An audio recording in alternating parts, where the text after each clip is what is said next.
Ito guys, nagbabalik tayo kay Realme Kiosk SM City Lipa. Guys, ito breaking news sa mga naghahanap nga pala ng naka-on sale. Ito guys, kaka-start lang ngayon. Ayan, bali ito guys, naka-discounted po ito ngayon si Realme C55. Na lagi nating ina-update na 10,999 regular price. Ngayon po guys ay less 1,000 po ito. Ito ay 9,999 na lang. At guys, ito asahan natin na magiging permanent na po yung price nito na 9,999.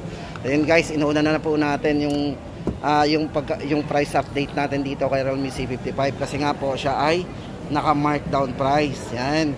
Bali 10,999 yung kanyang 12GB RAM, 256GB internal storage. Ngayon ay 9,999.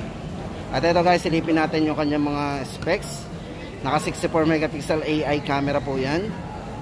Size ng screen po nito naka 6.790Hz full high definition display na naka punch hole na rin. Yan. At syempre 5,000 mAh battery, pang matagalan na rin with 33 watts superbook charge. At syempre guys, yung kanyang chipset, ito ay naka MediaTek Helio G88 na din. Pang gaming chipset na rin po yan. So yun guys ang ating breaking news. So yung latest update dito kay Realme C55 less 1,000. Syempre guys, tuloy na rin natin, daanan na po natin itong mga to, C53, C51. Ito guys for C53, bali may dalawang variants po tayong pagpipilian dito. So 128GB po natin, 7,999. Naka 12GB RAM po yan, 128. Bali 6 plus 6 ang RAM po niyan, kaya naging 12. So 7,999. Then kung 256 naman guys ang ating gusto, yan 16GB RAM yan, mas tumaas ang RAM yan. At yung kanyang internal storage naging doble, 256. At yan guys, price update natin dito 8,999 para sa 256. Ito guys yung pinakamanipes na cellphone ni Realme, si Realme C53. Kasi ito yung nipis po guys nito is naka 7.49mm pagdating sa kanyang ultra slim design. Yung design niya napakanipis nga. Side mounted fingerprint. Yan, naka 50 megapixel din po ito pagdating sa camera. May dalawang colors po tayong pagpipilian, black and champion gold. Yan. Price update natin guys, 7,999, 128 at 256, 8,999. Realme C53. Then for Realme C51 guys, ito naman yung good news sa kanya kasi ito, ang available po nito, may dalawang variants tayo guys dito. Yun nga lang, mostly dito sa store na to, ang available na lang ay 128GB. Pero maganda po dito, from 6,499 ngayon po ay 5,499 na lang po yan. Naka-discount po ng 1,000. O, diba? Ito guys, naka 33 watts superbook charge na din. Tapos naka 90Hz refresh rate na rin, naka 6.7 high definition display. At naka 50 megapixel na rin po pagdating sa kanyang AI dual camera. At para po sa colors guys, ito meron tayong dalawang kulay. Kulay black and kulay mint green. Yan. Para sa update natin, 5,499. Then guys, dito na tayo kay Realme 11. Yan, daanan na rin natin. For 11 series guys, ito unahin na natin itong si Realme 11. Ito yung 4G. Pero maganda po sa 4G na ito. Ito 256GB na rin.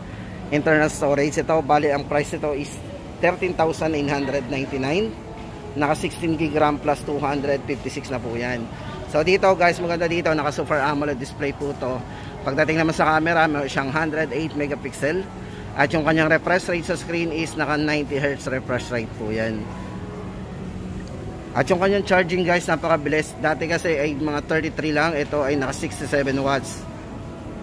Superbook charge na din. Yan. Super AMOLED display. Yan guys, Realme 11. Para po sa ibang kulay, check po natin. Ayan, ito. So yun guys, lagi tayo mag-update kasi ito talaga kailangan malaman natin kasi naka-sale nga po yung iba. At aabangan po natin yung mga bago pong parating pa nila. Yung C67 at yung Note 50 na very affordable. Abangan natin yan. At ito guys naman ang update natin sa dalawang to. Ayan. Dito naman tayo kay 11 Pro 5G. Syempre guys, sa mga naghahanap ng 5G na Realme. Ayan po ang available nila, si Realme 11 at 11 Pro Plus 5G. Ayan. Guys, ito para sa price mo nitong si 11 Pro Plus 5G, 19,999. Bali ito, naka 256 gig na rin tayo pagdating sa kanyang internal storage.